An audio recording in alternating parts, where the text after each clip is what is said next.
Capítulo 22. Advertência contra o ceticismo. Sinto a mais intensa angústia por causa de nossos jovens. Como alguém que conhece o perigo, advirto-lhes a não cair na armadilha de Satanás mediante o pequeno conhecimento de ciência que possam haver adquirido. É melhor um coração puro e humilde do que todo conhecimento que lhe seja possível adquirir sem o temor do Senhor. Os jovens de hoje estão sujeitos a encontrar céticos e incrédulos aonde quer que forem, e quão necessário é que se achem preparados para informar, com mansidão e temor, a razão da esperança que possuem. Tomás Paine desceu ao túmulo, mas suas obras vivem ainda para trazer maldição sobre o mundo, e os que duvidam da veracidade da palavra de Deus colocarão as produções desse incrédulo nas mãos do jovem e inexperiente, para lhe encher o coração da venenosa atmosfera da dúvida. O espírito de Satanás atua por meio de homens ímpios, para lhe levarem avante os planos para a ruína das pessoas. Vivemos numa época de licenciosidade, e homens e jovens são ousados no pecado. A menos que nossos jovens sejam religiosamente guardados, a não ser que sejam fortalecidos com firmes princípios, que um cuidado maior seja manifesto na escolha de suas companhias e das leituras que lhes alimentam a mente, se encontrarão expostos a uma sociedade cuja moral é corrupta como a dos habitantes de Sodoma. A aparência do povo do mundo pode ser muito atrativa, mas se estão continuamente lançando insinuações contra a Bíblia, são companheiros perigosos, pois sempre buscarão destruir os fundamentos da fé de vocês, corromper a consciência da antiga religião evangélica.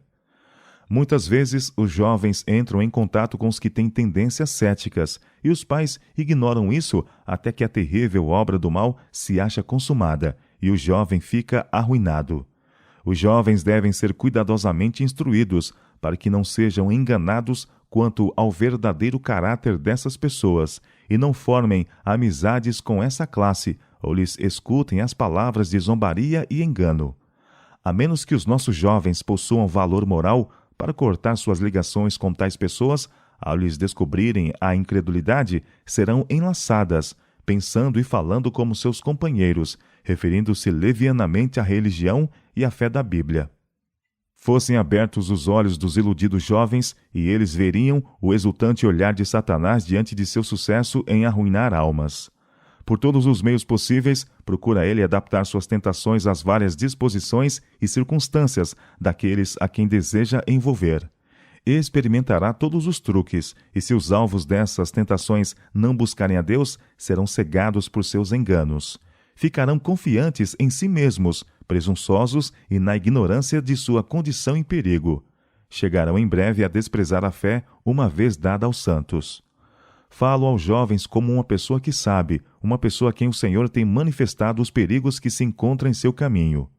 A confiança própria os conduzirá às armadilhas do inimigo. Os jovens não pedem conselhos a Deus, nem fazem dele seu refúgio e fortaleza.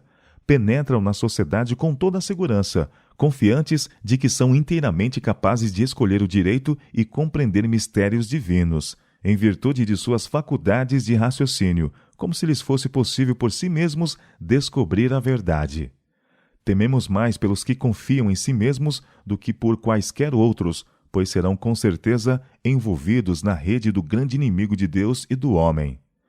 Algum companheiro escolhido como amigo familiar e que foi contaminado com a corrupção da dúvida instilará seu fermento de incredulidade na mente dessa classe.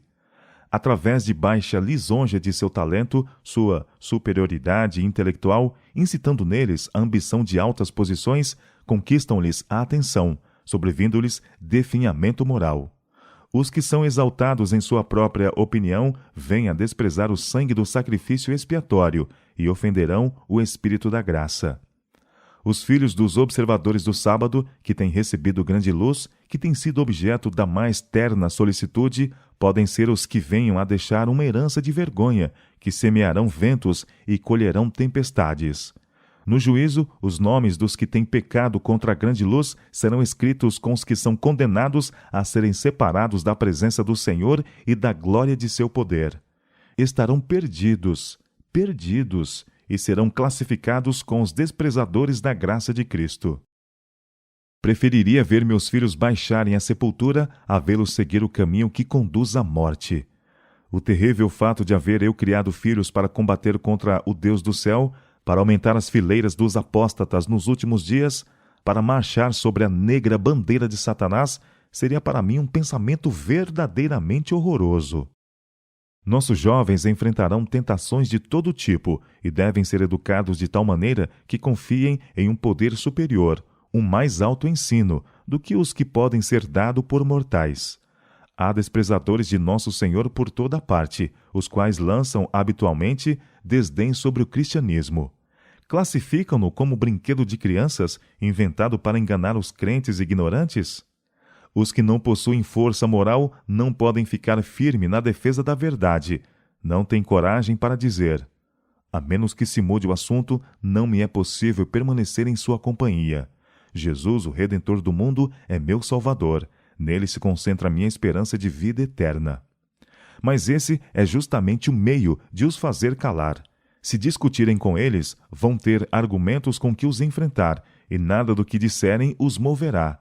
Mas se viverem para Cristo, se forem firmes em seu concerto com Deus do céu, poderão fazer por eles aquilo que os argumentos não conseguiriam, convencendo-os pelo poder da piedade, do engano de suas doutrinas.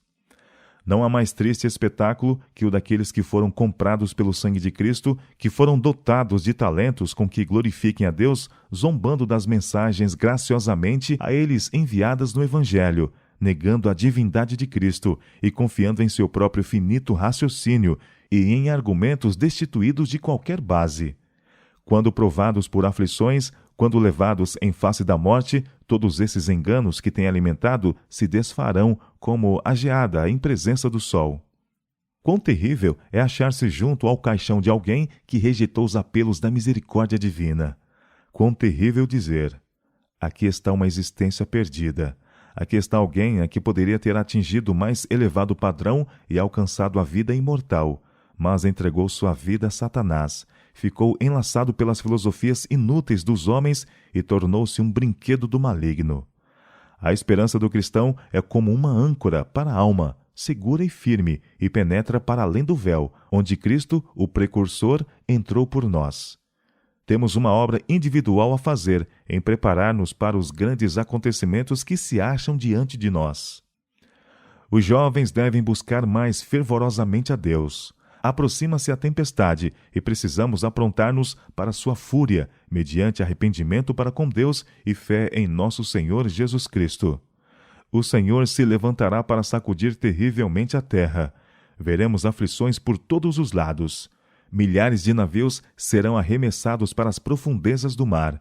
Esquadras serão afundadas, sacrificando milhões de vidas. Irromperão inesperadamente incêndios que nenhum esforço humano será capaz de extinguir. Os palácios da terra serão varridos pela fúria das chamas.